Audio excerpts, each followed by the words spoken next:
Definisi turunan. Turunan fungsi f adalah fungsi lain f aksen yang nilainya pada sembarang bilangan c adalah f aksen c sama dengan limit h mendekati 0 f c plus h min f c dibagi h. Asalkan limit ini ada dan bukan sehingga atau min sehingga.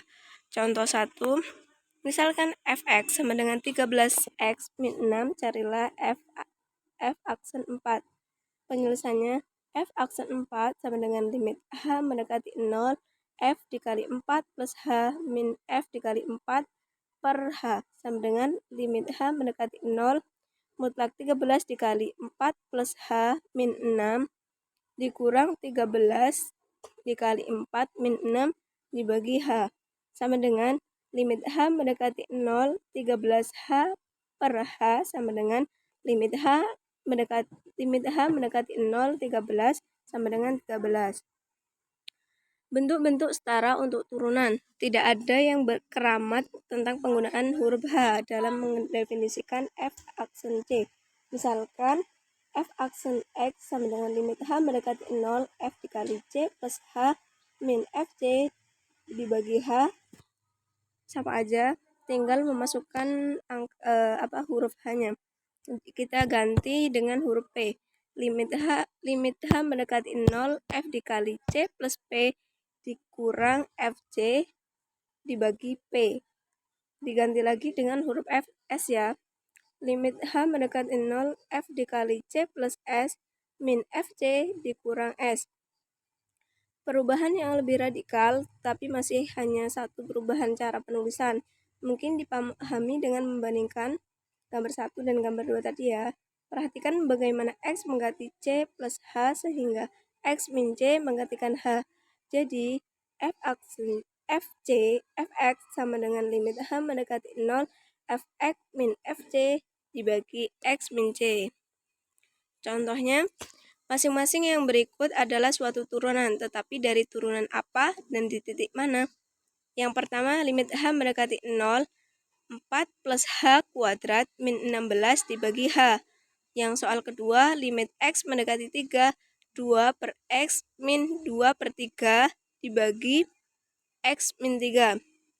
Penyelesaiannya, yang pertama, ini adalah turunan dari Fx sama dengan X kuadrat di X dan 4.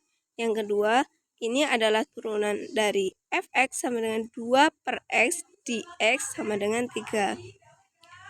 Teorema A.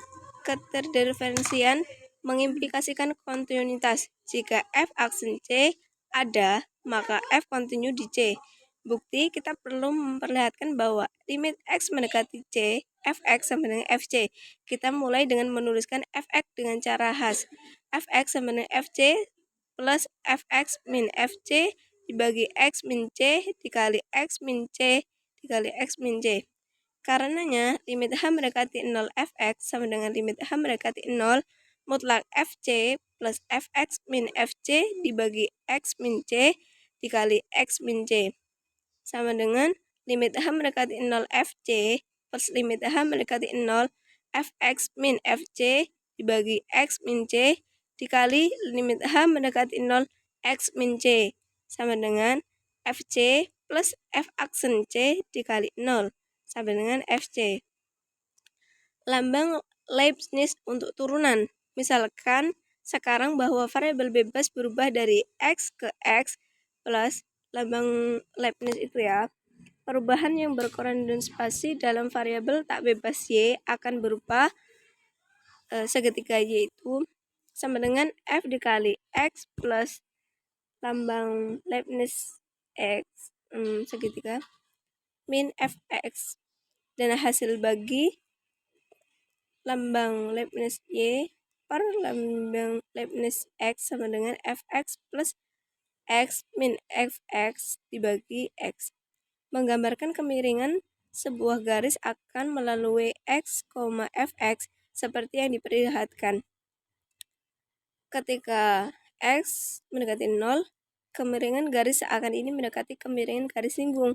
Dan untuk kemiringan garis singgung, kita menggunakan lambang dy per dx. Sehingga dy per dx sama dengan limit H mendekati 0, lambang Leibniz Y per lambang Leibniz X sama dengan limit H mendekati 0 fx plus X min fx dibagi X sama dengan f aksen X. Gottfried Wilhelm Leibniz zaman dengan Isaac Newton menyebutkan dy per dx suatu hasil bagi dari dua bilangan yang sangat kecil. Arti perkataan sangat kecil tidak jelas dan tidak akan menggunakannya. Namun dy per dx merupakan lambang baku untuk turunan. Kita akan sering menggunakannya sejak saat ini. Nah, di situ ada grafiknya ya, terlihat grafik turunan f aksen X memberikan kemiringan garis singgung terhadap grafik Y sama dengan fx pada nilai X. Jadi ketika garis singgung miring ke kanan, turunan positif. Dan ketika garis singgung miring ke kiri, turunan itu negatif nilainya. Karena kita dapat memperoleh gambaran kasar dari turunan hanya dengan diketahui dengan grafik fungsi. Terima kasih.